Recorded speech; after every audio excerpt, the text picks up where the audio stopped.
Chapter 28. Lord Kalki travels to Kanchananagar, where he delivered vishakanya. Sutta Goswami said, Lord Kalki satisfied his father-in-law, King Shashitvaja, by his pleasing talks, and then departed, along with the other kings. King Shashitvaja received a benediction from Lord Kalki that enabled him to free himself from the bondage of the Lord's illusionary energy, Maya, by offering her suitable prayers. After some time, he decided to go and reside in the forest along with his wife. Lord Kalki and his vast army proceeded towards the city of Kanchananagar, which was located in a valley and surrounded by high mountains. The unique feature of this city was that it was protected by poisonous serpents. Lord Kalki, the conqueror of his enemies, penetrated the city's fort and killed all the poisonous snakes. He then entered the city, along with his army, and saw that it was lavishly decorated with jewels and gold.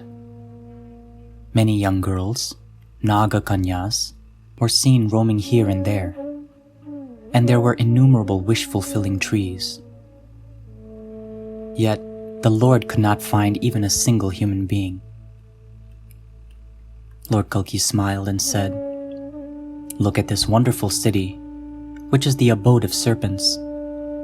It is very pleasant for me to behold, but it would be a great cause of fear to human beings. I only see Naga Kanyas. Should we continue to tour the city? As Lord Kalki, the husband of Rama, and the kings were contemplating what to do, they suddenly heard a voice from the sky announce, My dear Lord Hari, it would be better for your army not to enter the city, because everyone, except for you, would die from the poisonous glances of the Naga Kanyas. After hearing this unembodied voice, Lord Kalki unsheathed his sword and entered the city on horseback with his parrot as his only companion. After going a short distance, the Lord came upon an enchanting young girl whose beauty could certainly distract the mind of even a great scholar. As soon as this girl saw the all-attractive Lord Kalki and spoke as follows, the vishakanya said, So far, hundreds of powerful kings have traversed the difficult path to the abode of Yamraj after being burnt to ashes by my glance. Because of this, I feel that there is no one more unfortunate and miserable than I. It seems that I will never be able to receive the love of a male human being, demigod or demon. Still, I feel soothing relief because of your magnanimous glance, and so I offer my obeisances to you. Because my glance is full of poison, I am most unfortunate and wretched. On the other hand, your glance is full of nectar. I do not know what pious acts I've performed in the past, so that now I am able to see you. Lord Kalki said, O beautiful one, who are you? Who is your father? What is the cause of your misfortune? What did you do so that you now possess a poisonous glance? The vishakanya said, O magnanimous one, my name is Sulochana. The Gandharva, Chitragriv, is my husband. Previously, I was quite happily engaged in satisfying my husband in all regards. One day, I went to the Gandhamandana mountain with my husband, traveling in a celestial chariot. We then entered a delightful grove and began enjoying amorous pastimes on a slab of stone.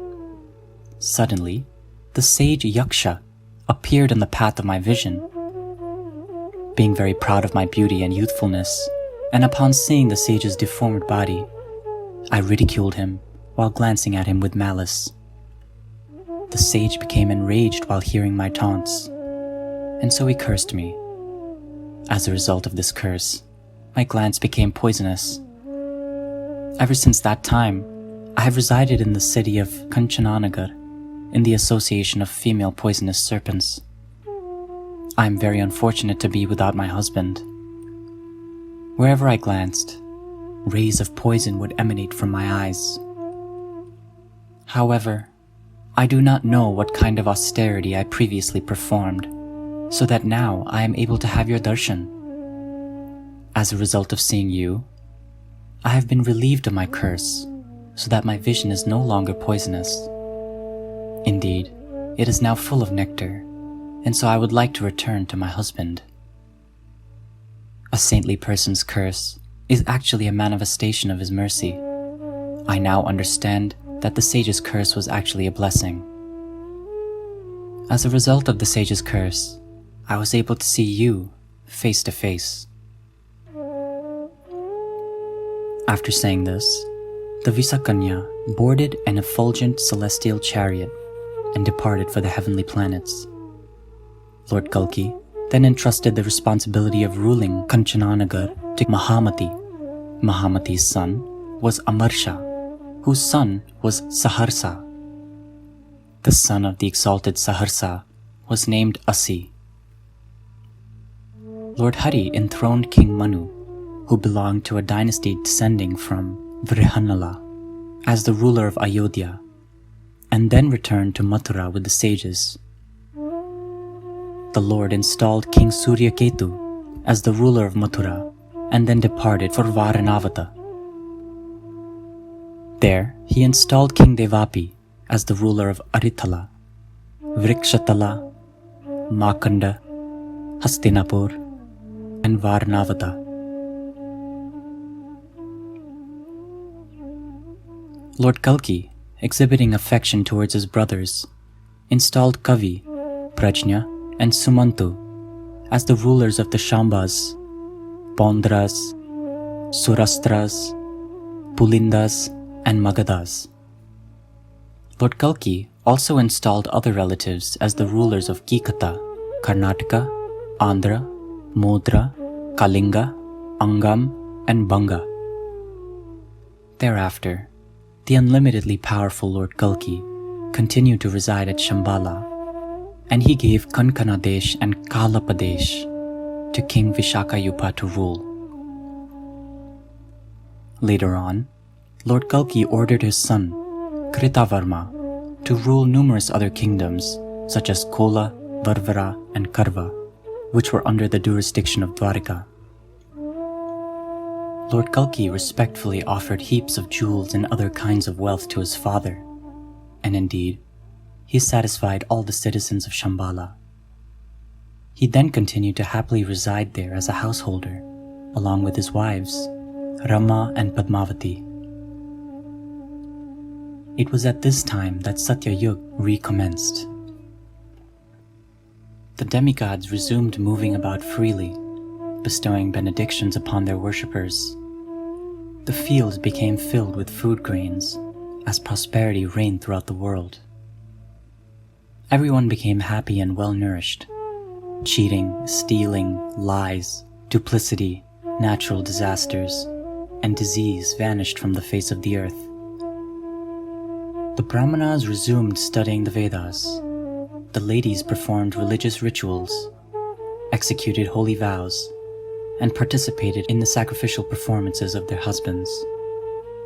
In this way, the ladies remained chaste and pious. The Kshatriyas engaged themselves in the performance of fire sacrifices. The Vyas worshipped Lord Hari with great pomp, and the Sudras maintained themselves by serving the higher three classes of men. By serving the Brahmanas, the Shudras received the opportunity of hearing the glories of Lord Hari and taking part in his worship.